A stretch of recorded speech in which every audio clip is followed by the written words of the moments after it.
Jadi Quran sudah mengungkap ketiganya. Terbukti nggak sekarang? Satu, ekonomi dipegang, terbukti? Bukti ya. Yang kedua, mereka punya jejaring yang menyebar tuh dari anak keturunan dimanapun. Dan itu punya lobbynya, punya grup-grupnya, punya asosiasinya. Ya, mungkin nanti ada Freemasonry, ada yang lobby, ada yang macam-macam. Itu disebutkan wabanina, nyebar. Dan semua membentuk jaringan untuk saling menguatkan sehingga dia bisa punya proksi, bisa punya macam-macam yang itu akan membantu. Wa ja'alnakum aktsara nafira. Semua tiga-tiganya sekarang sedang dibuktikan, ditunjukkan kebenaran ayat ini oleh Allah yang terjadi sekarang. Jadi kalau pengen tahu pembuktiannya, maaf, bi amwalin, nih yang pegang ekonomi sekarang siapa? Coba cek, googling siapa aja keluarganya, ketemu. Wabanina, keturunan-keturunan yang menyebar dimanapun ada. Ya, termasuk yang kelahiran di sini juga ada.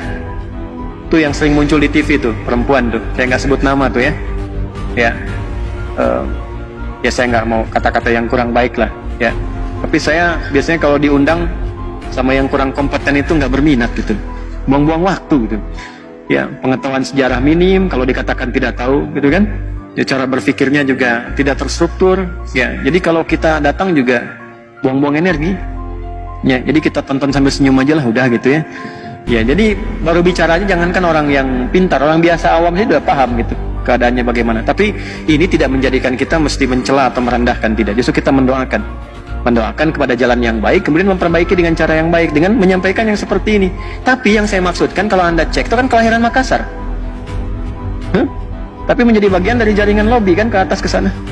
Itu pembuktian kebenaran Quran. Jadi mana mana nyebar ke bawah lagi rasanya.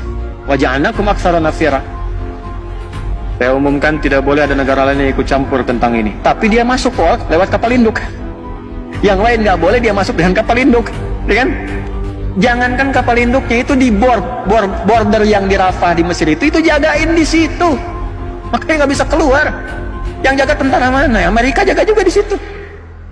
Banyak kumpul, Amerika, Kanada, dari Inggris, dari macam-macam negara lain Eropa. Yang menariknya begini, ini yang dikuasai jejaring itu, ja'alnakum aktsara nafira, sebetulnya dalam hatinya pun sama, nggak pengen Yahudi masuk ke daerah mereka.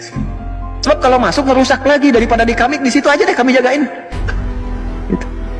In ahsantum li anfusikum, ayat 7. Wa in asa'tum, jika pun kalian membuat kebaikan, bikin aksi sosial, jadi akan ditemukan nanti golongan ini bikin aksi sosial, ngebiayain gerakan sosial tentang alam dan masing-masing. Itu ahsantum li anfusikum, kepentingan internal mereka aja untuk mengekalkan apa yang mereka lakukan sampai dengan muncul nanti fase berikutnya.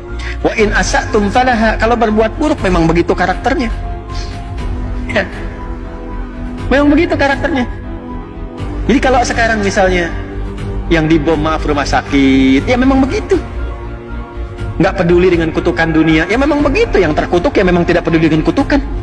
Ya udah terkutuk, nggak peduli dengan kutukan. Ya jadi kalau Anda mau keluar, teriak-teriak sampai di luar dan sebagainya, udah nggak akan didengar sama mereka. Nggak akan didengar. Kita paling menggetarkan dunia saja bahwa ada kepedulian, tapi mereka nggak dengar, dibom aja. Kemarin dibom rumah sakit, yang Al-Ahli itu kan rumah sakit baptis itu. Ya dibom gereja, dibom masjid. Dunia bergerak, semua mengutuk, Dewan PBB mengutuk resolusi. Besoknya mereka tertawa aja, dibom lagi ambulans. Perjalanan ke rumah sakit dibom, 15 orang meninggal. Terus kami menyesalkan itu. Apa yang Anda sesalkan? Ya.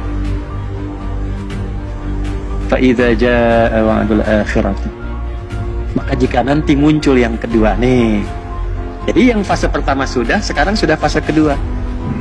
Ini kerusakannya sudah global, sifatnya global, dan manusia-manusia diam. Ya, di balik diamnya itu akan ada nanti tiba orang-orang hebat.